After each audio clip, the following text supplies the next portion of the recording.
There was once a tiny Catholic dictator called Francisco Paulino Hermenegildo Teodulo Franco Bahamonde. And no, I'm not trying to summon a demon. A legend whose name was longer than he was tall, who killed so many people, even Hitler visited him. His claim to fame is signing more death warrants than any Spanish ruler in history. Ready for a fever dream blitz through this miniature maniac's life? Well, if you aren't, I don't care! You're coming anyway. Shrimp Bro was born in 1892 and unlocked daddy issues. Hello, my daddy. My superhero. Faster than you can say abandonment issue speedrun. Daddy-o, I love you, Papa. You're the most amazingest man ever. I'm off to drink sangria with my 22-year-old mistress. Peace out. I guess when your super amazing Admiral Dad walks out at 14 for a new girl and bottomless booze, it does something to a boy. Franco's lack of size was only matched by his squeaky voice and his father's attention span. But you know short stacks. What they don't have in height, they make up for in concentrated spite. So, to boost his stature, he does the ultra macho thing and joins the Navy. I'll show you, Pops. I'm gonna sail the 7 seas, become better than you ever were, defeat the Titans, become Hokage, and find the One Piece before I'm 18. Except Spain's Navy had been curb-stomped into the Mariana Trench by the USA in 1898, so the only thing left to join was the Army. Pivot of the century, baby. At Toledo Infantry Academy, Lil Franco unlocked a secret achievement: professional punching bag. Man, shut your... Ta-da! He was the youngest cadet there, 14, looked 10, voiced like a helium balloon being murdered. Upperclassmen used him as a footrest, a stress ball, and occasionally a human slingshot. But he never gave up on his dream. Never back down, never what? Never give up, boy!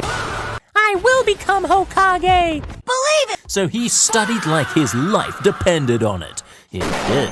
Did 20 push-ups, a new personal record, be proud mom, and defied every odd, only to graduate 252nd out of 312. Truly the chosen one. Yet somehow, nobody knows how, black magic perhaps, he still walked out a second lieutenant. Ta-da! The squeaky voice stuck forever though. Even in the 1960s, his speeches sounded like Alvin and the Chipmunks after 3 espressos and a war crime binge. Come on. We'll circle back to that glorious squeak later, don't worry. Bro might have been bullied, wedgied, and emotionally waterboarded, but destiny was calling collect, and there's no better way to become a man than going to Africa and shooting poor people for colonialism. If you're enjoying the madness so far, hit a like, subscribe, and ring that bell so you don't miss another one. Spain's flaming trash bag colony, Spanish Morocco. Time for Frankie to get his first taste of blood and hold a grudge for the next 80 years. Spain in the 1910s was the kid who still wore a cape to school, but everyone else had moved on to college. They'd lost Cuba, the Philippines, Puerto Rico, Guam, and half their self-respect to Teddy Roosevelt's big stick energy. So now they were desperately clinging to Morocco like a toddler with a melted ice cream cone.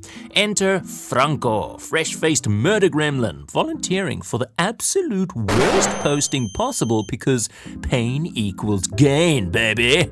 He joins the Regulares, the indigenous shock troops everyone else was terrified of, and spends the next 4 years speedrunning promotions the way gamers speedrun Dark Souls with a broken straight sword.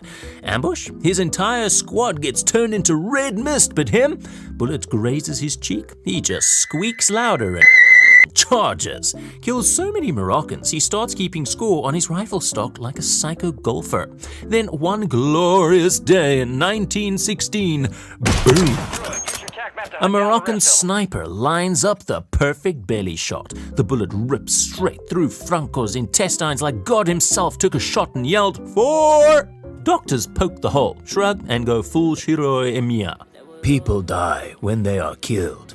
They literally sewed him up planning the funeral, but plot armor said, nope, man survived a wound that should have turned him into a historical footnote. Some say the bullet was scared of the squeak back and changed direction mid-flight. Others say he sold his soul to a demon who was too confused by the name Hermenegildo to read the fine print. Either way, level up! The King of Spain, Alfonso XIII, a man who collected medals the way others collect STDs, hears about this indestructible garden gnome and goes, "I like this kid, he's tough, promote him yesterday." Cha-ching! At the ripe old age of 24, Franco becomes the youngest major in the entire Spanish army. His enemies start calling him Baraka. What? Or God's luck. His friends? Well, he didn't have any friends, just future firing squad volunteers. New rank, new responsibilities, new drip. They ship him off to Oviedo to command the first bandera of the brand new Spanish Foreign Legion. Basically the French Foreign Legion, but with more Catholicism and worse food. Franco shows up like a Napoleonic cosplayer who lost a bet with his tailor. The legionaries take one look at this 5'0" squeaky gremlin and laugh so hard they almost don't notice he's already writing their names on grenades. But Frankie had a vision. His motto for the Legion? Viva la Muerte! Long live death. Yeah, he actually made that the official slogan. Recruitment pitch went like, "Join the Legion, we have cool knives and a 99% chance of dying horribly for no reason." Shockingly, it worked. Thousands of broke, drunk, and suicidal Spaniards lined up to die for the tiny dictator in training. By 1926, he's a brigadier general. At 33, the youngest in Europe. Photographers keep trying to shoot him from above to make him look taller. He keeps ordering them executed. He invents the Franco pose, hand tucked into jacket like Napoleon, except it's just to hide how comically short his arms are. Then comes the big one, the Rif War finale at Alhucemas Bay, 1925. The Spanish army hasn't pulled off an amphibious landing since ever. Everyone expects disaster. Franco squeaks out orders that sound like a cartoon mouse declaring jihad. Fight! And somehow it works.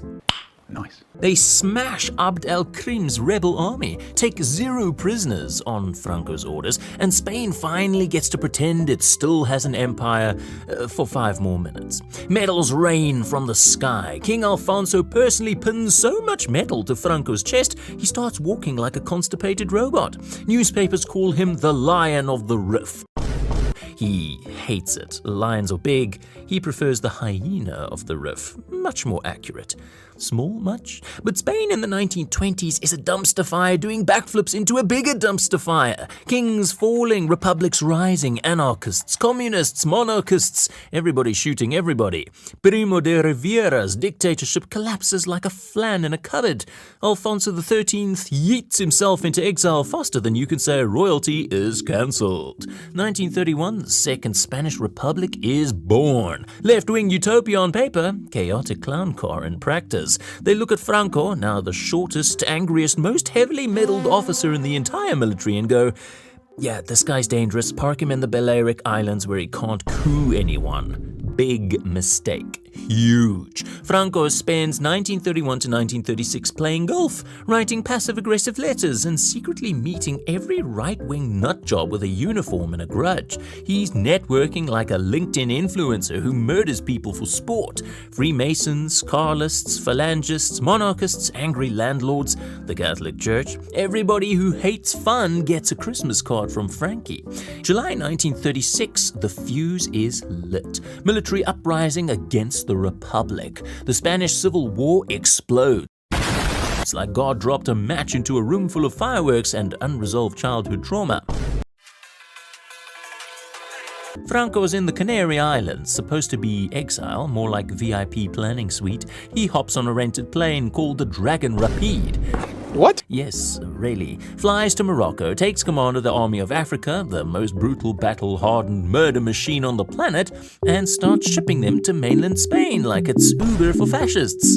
Within weeks, he's steamrolling southwestern Spain. Towns fall faster than his enemy's life expectancy. His Moroccan regulares loot, rape, and massacre their way across Extremadura because Franco told them, "Take what you want, boys. It's halal if I say so."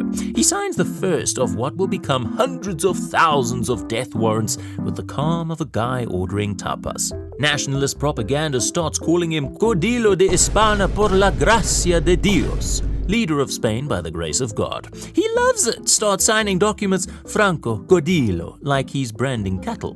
1937, he smashes the Republican militia at every turn. Guadalajara? Disaster for the Italians, but Franco spins it like a W. Malaga Falls, mass executions.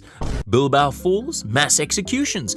Everywhere falls, mass executions. He develops a signature move, bomb the absolute crap out of a city with German and Italian planes. Thanks Hitler, thanks Mussolini. Then send in the Moors to finish whoever's still breathing. Guernica? Yeah, that was him. Picasso painted it. Franco framed the receipts. By 1938, the Republic is bleeding out. Barcelona falls, Catalonia falls, Madrid's surrounded. Republican leaders start fleeing to France faster than French people fleeing responsibility. March 1939, Madrid surrenders. April 1st, 1939, Franco squeaks over the radio in that chipmunk dictator voice, "The war is over, the Red Horde is crushed, Spain is ours." Then he signs another 50,000 death warrants just to celebrate. Victory Parade in Madrid, May 1939. Franco rides in on a white horse that looks embarrassed to be associated with him. He's wearing a cape now, an actual cape. The crowd screams, "Franco! Franco! Franco!" He salutes like he's trying to punch God in the face. Half of Spain cheers, the other half is dead or in prison. He declares Spain a national Catholic monarchy without a king. Because why choose when you can have the worst of both worlds? He bans every language that isn't Castilian, bans divorce, bans fun, bans breeding. If it sounds too Republican, women must wear black and have 12 children or else. Priests are back in charge of everything except the firing squads, those he keeps for himself. World War II starts and Hitler invites him to Hendaia in 1940 like, "Bro, join the Axis, we'll give you Gibraltar and some French colonies." Franco shows up 3 hours later, squeaks for 6 hours about how Spain is too broke to fight, which is true, demands half of Africa, and generally acts like a raccoon negotiating with a vending machine. Hitler later said it was the worst day of his life. He'd rather have another teeth-pulling session with his dentist than talk to Franco again. Spain stays neutral, but sends the Blue Division to freeze their asses off on the Eastern Front because Franco wanted to kill communists without technically joining the war. Efficiency. 1945 and Hitler and Mussolini both get turned into abstract art. Franco looks around, shrugs, puts on a fake smile, and starts pretending he was never friends with them. Fascist? Me? Nah, bruh, I'm just a devout Catholic conservative who accidentally mass murdered 500,000 people. Big difference. The Allies are too busy with Japan and rebuilding to deal with the squeaky goblin, so he survives. Cold War kicks in, and suddenly Franco's anti-communist credentials are pure gold. 1953, Eisenhower shows up. They signed the Pact of Madrid, and America plops military bases all over Spain in exchange for dollars and pretending Franco isn't a monster. He buys himself a yacht called Azor, which means eagle, and starts fishing for sharks because regular fish are too easy. 1950s to 60s, the Spanish miracle. Technocrats open the economy a crack, tourists flood in because Spain is cheap and sunny, and Franco takes credit for everything while still executing people in garages at 3 a.m. He builds the Valley of the Fallen, a gigantic underground basilica with a 500-foot cross you can see from space to honor both sides. Translation: forced labor from Republican prisoners, 20,000 of them buried anonymously under his giant ego monument. He even buries José Antonio Primo de Rivera there and plans his own tomb right next to the altar because subtlety is for tall people. 1973, ETA blows up his hand-picked successor Carrero Blanco so hard the car flies over a 5-story building. Franco is 80, half dead, Parkinson's shaking him like a maraca, but still signing death warrants with a trembling hand. Doctors keep him alive with experimental treatments that basically turn him into a mummy with opinions. October 1975, he finally starts dying for real. Takes 23 days. Doctors sawing him open, pumping him full of fluids, draining blood like he's a human oil change. He's bloated, black, leaking from every hole, still squeaking orders nobody can understand. On November 20th, 1975, at 5:25 a.m., the world's longest-lasting fascist dictator finally croaks. Official cause of death? Being killed.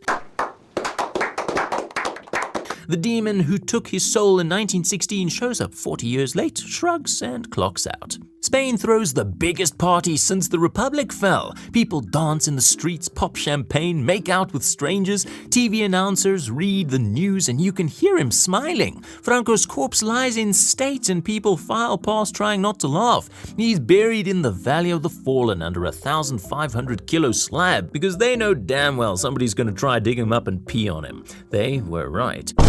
In 2019, they finally exhumed him and yeeted the remains to a normal cemetery because even Spain got tired of the giant cross of doom. His legacy? 36 years of terror, economic backwardness, cultural genocide, and the world's most punchable face on every coin and stamp. Also, somehow the reason your grandma still crosses herself when no one's looking. And that, children, is the story of how a squeaky short king with daddy issues murdered his way to the top, outlasted Hitler, Mussolini, and common sense, and died in a bed instead of against a wall. Moral of the story? Never underestimate the spite of a man who couldn't reach the top shelf. Thanks for watching. If you had fun, please leave a like, subscribe, and hit that bell so that you don't miss a video. We'll see you in the next one. Ta-ta!